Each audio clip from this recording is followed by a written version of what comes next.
Hello, everyone. This is going to be our Happy Valley final presentation, done by Brian Guzman, Jared Connell, Nick Coleman, and Aaron Hassel. Marketing Strategies Professor Jeff McElroy.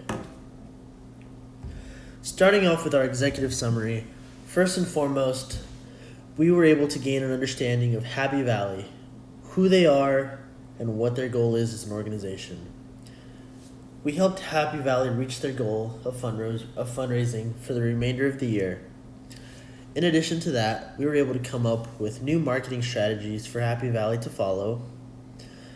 And the majority of what we did, is important to point out, was centered around reaching the goal right before Giving Tuesday.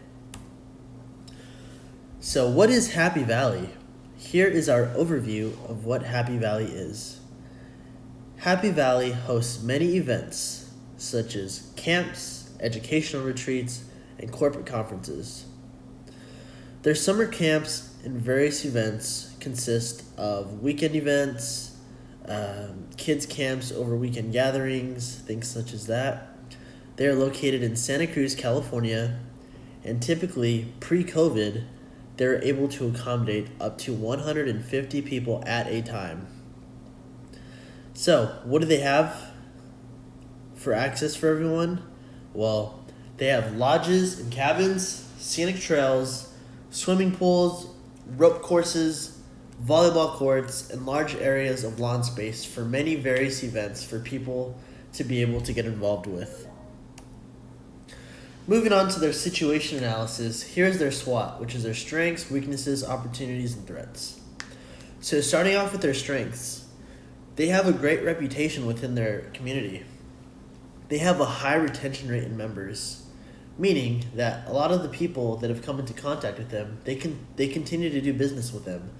They have people that continue to donate money, that continue to tell people about them, and Graceland is a big experience because even though Graceland itself is not affiliated with Happy Valley, they have a lot of wonderful professors and students who actively go there. So the strength is definitely high retention rate in members and the fact that they were able to raise and meet their fundraising budgeting goals. So for weaknesses, so they do have some negative externalities. So some of the big ones is the wildfires that occur in California and the coronavirus.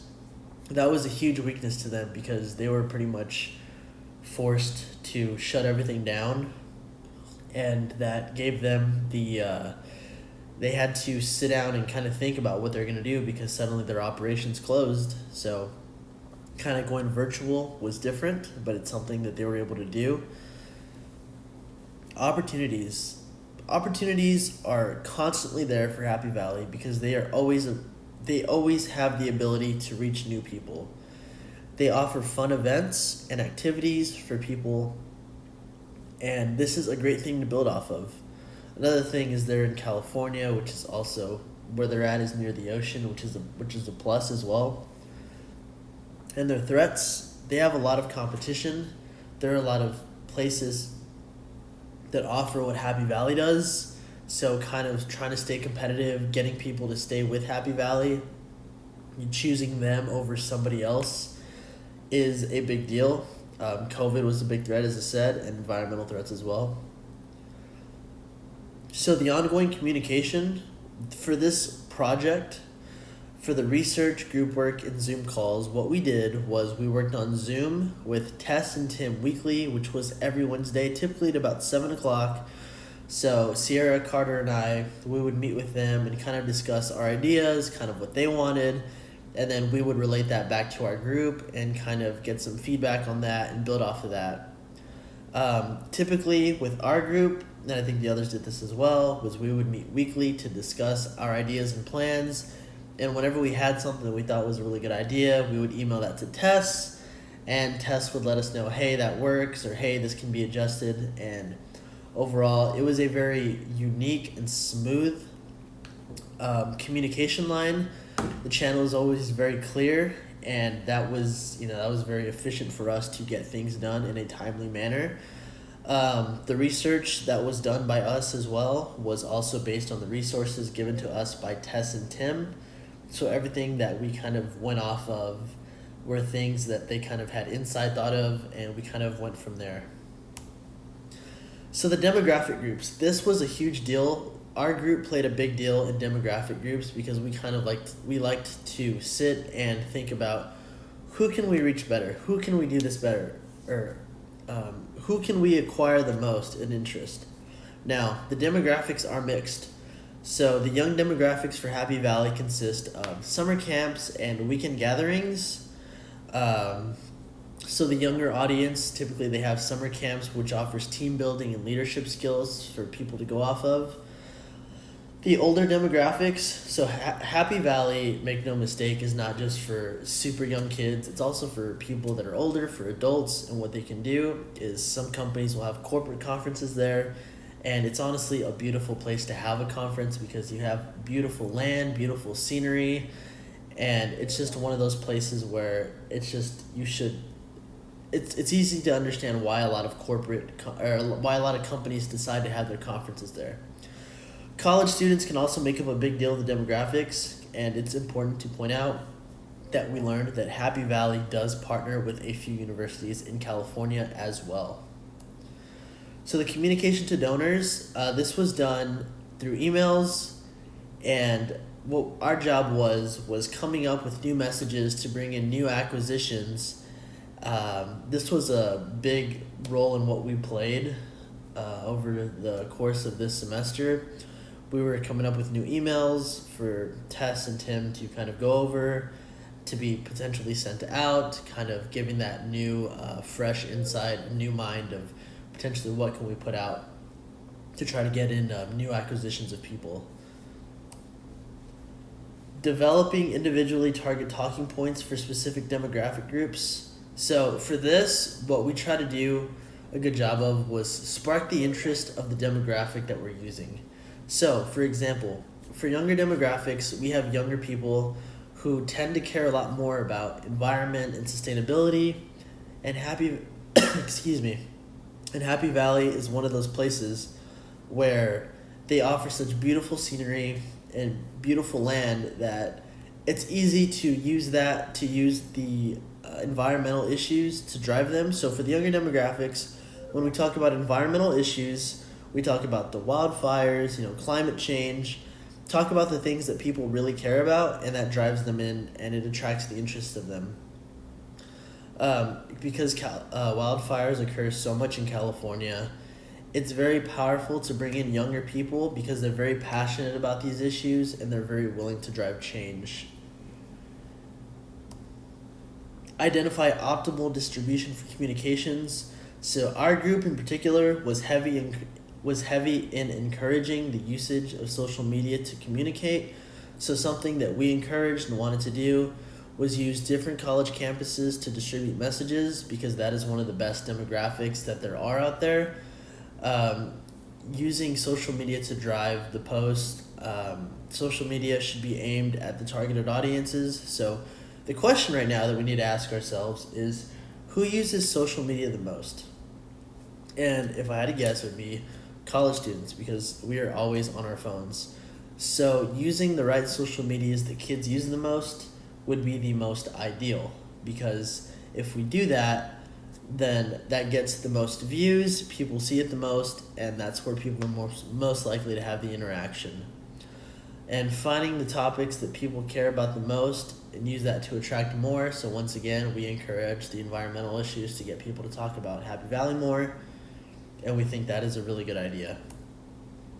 And developing the follow-up messaging to contributors. So this was done by Sierra and Carta's group, worked on the emails, but we were able to come to the conclusion that this was very efficient because Sierra and Carter we're from the outside, we're not directly involved with Happy Valley, so being able to go into the company and offer fresh new thoughts was very beneficial because it gave new insight and new ideas for them to use and kind of new ideas that may not have been come up with. So the emails showed a lot of gratitude and appreciation for people and encouraged them and explained to them why they should continue to donate to Happy Valley as a whole. The graphics package, this was done by Sierra's group. It was a great job. It's a beautiful photo, I must say. I like the background, the font to it. I think they did a great job. Tess and Tim were very happy with it, and they were able to use this for the virtual campfire leading up to Giving Tuesday. And I think we just had to say they did a great job.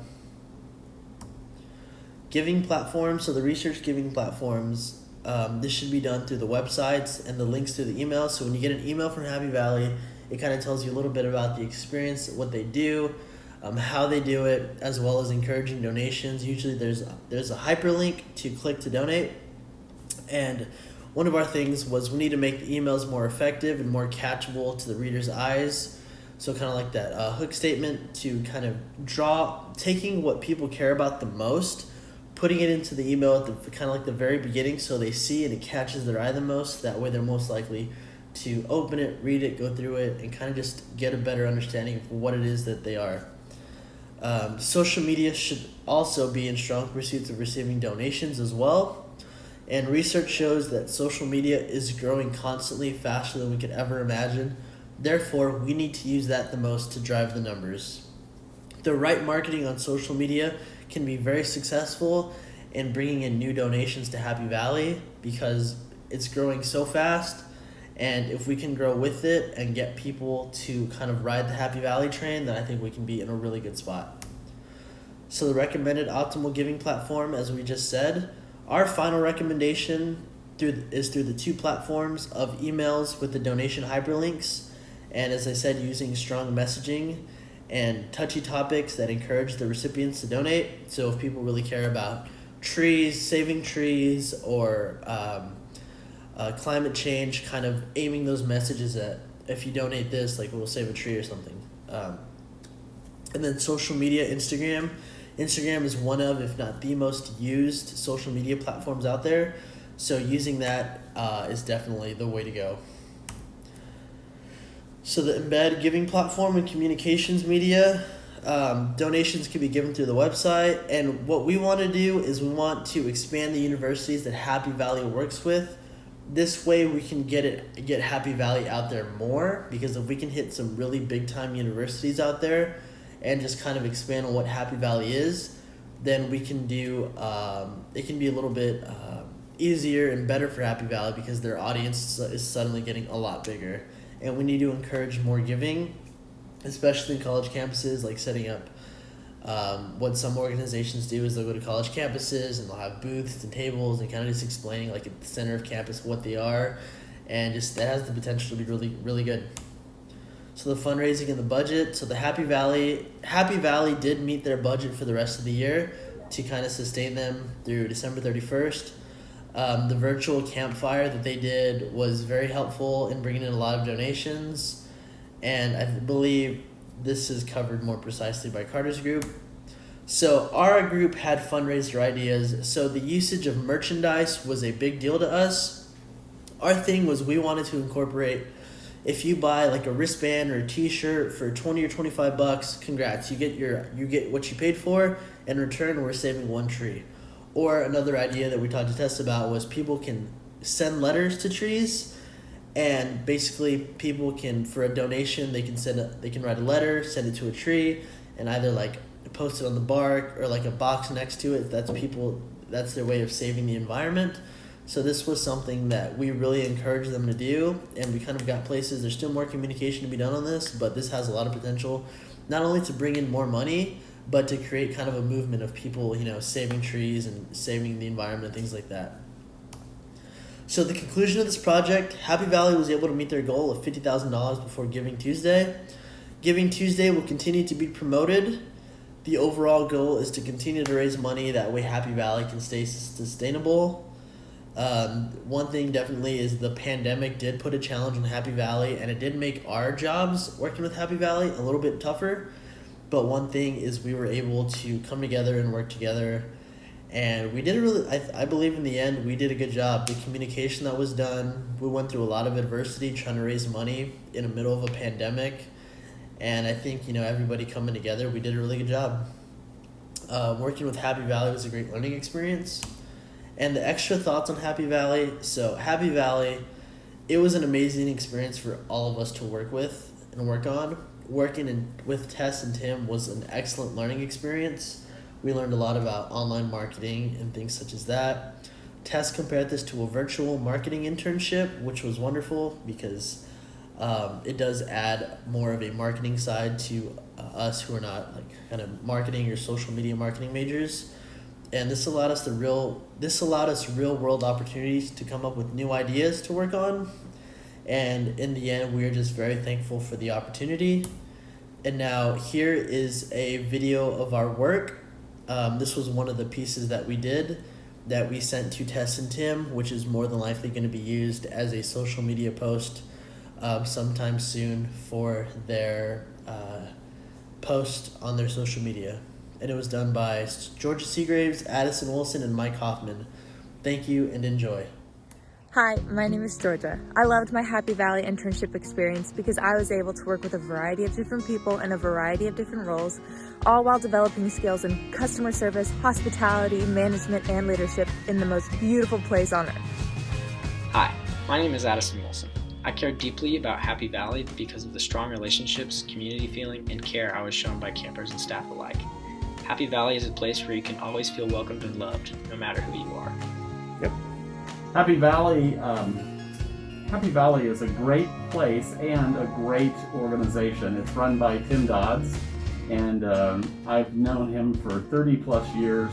He is one of the most professional, the most astute camping professionals within Community of Christ, and so I think it's an extremely fortunate situation. If anyone can do internships there or can work there for the summer, I think it's a great opportunity.